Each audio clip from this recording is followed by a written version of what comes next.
পরিবার পরিকল্পনা মন্ত্রণালয়ের আওতাধীন কমিউনিটি ক্লিনিক স্বাস্থ্য সহায়তা ট্রাস্টি বোর্ডের চেয়ারম্যান ও দুর্নীতিবাজ কর্মকর্তাদের অপসারণ, প্রান্তিক জনগোষ্ঠীর প্রাথমিক স্বাস্থ্য সেবা প্রদানকারী 14,000 কমিউনিটি হেলথ কেয়ার প্রোভাইডারদের বেতন বৈষম্য দূরীকরণ, 14তম গ্রেড থেকে 12তম গ্রেডে উন্নতিকরণ সহ রাজস্বকরণ করার দাবিতে শাহবাগে অবস্থান কর্মসূচি ও মানববন্ধন করছে ভুক্তভোগীরা। সেখানে আছেন সহকর্মী মাহফুজা বৃষ্টি। সরাসরি চলে যাচ্ছে তার কাছে।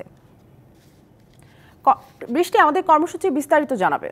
সামিয়া, এই মুহূর্তে শাহবাগে 14,000 কমিউনিটি ক্লিনিকের স্বাস্থ্যকর্মীরা কিন্তু জমায়েত হয়েছেন। আপনি দেখতে পাচ্ছেন যে শাহবাগের পুরো গোলচক্কর থেকে শুরু করে যে ঢাকা বিশ্ববিদ্যালয়ের যে জাতীয় মসজিদটা রয়েছে সেই পর্যন্তই কিন্তু এই মানববন্ধন ছড়িয়ে পড়েছে। স্বাস্থ্যকর্মীরা এখানে অবস্থান কর্মসূচি পালন করছে, সেই সাথে মানববন্ধন করছেন। যদিও আপনি বলেছেন যে যেসব নিয়মকানুন আছে সেগুলো উন্নতিকরণ সহ তাদের চাকরি যেন রাজস্বকরণ অর্থাৎ দীর্ঘমেয়াদী যেন তাদের স্থায়ীকরণ করা হয়, সেই বিষয়ে কিন্তু তারা এই মানববন্ধনে জড়িত হয়েছে। যদি একটু বিস্তারিত বলে থাকি যে বিগত সরকারের আমলে যেসব ধরনের দুর্নীতিবাজরা বিভিন্ন বড় বড় পদে বসে যেসব দুর্নীতি করেছেন, যেমন কমিউনিটি ক্লিনিক স্বাস্থ্য সহায়তা ট্রাস্টি বোর্ডের সাবেক চেয়ারম্যান কিন্তু সৈয়দ মোদাসের আলী শাস্তি এবং কমিউনিটি বেসড হেলথ কেয়ারের ট্রেনিং অফিসার দুর্নীতিবাজ শামীম রেজাকেও কিন্তু চাকরি থেকে অপসারণ সহ শুরু করে তাদের এক দফা দাবি নিয়ে এসেছেন। এখানে আপনি দেখতে পাচ্ছেন যে একটু যদি দেখায় যে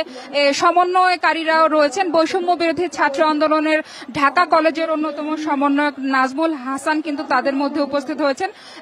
সবকিছু মিলিয়ে তারা কিন্তু প্রান্তিক জনগোষ্ঠী যারা আছে গ্রামে তাদেরকে কিন্তু সহযোগিতা করে থাকে। এছাড়া এর আগে 28টি থানা এবং 100টি উপজেলায় কিন্তু মোট প্রায় 4,000 স্বাস্থ্যকর্মীকে কিন্তু বিনা কারণে তাদেরকে চাকরিচ্যুত করা হয়েছে নানান রকম অভিযোগের মাধ্যমে।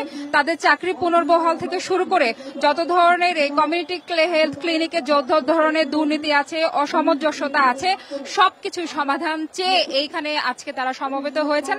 তাদের এই দাবি তারা কিছুক্ষণের মধ্যে প্রধান উপদেষ্টা ডক্টর মোহাম্মদ ইউনূসের কাছে কিন্তু হস্তান্তর করবে, স্মারকলিপি জমা দিবে। সেই সাথে যতক্ষণ না পর্যন্ত একটা সমাধান আসবে ততক্ষণ পর্যন্ত কিন্তু এখানে অবস্থান কর্মসূচি করবেন বলে এমনটাই জানাচ্ছেন তারা। সামিয়া, এই ছিল আমার কাছে। বৃষ্টি, ধন্যবাদ আপনাকে আমাদের সাথে যুক্ত হওয়ার জন্য।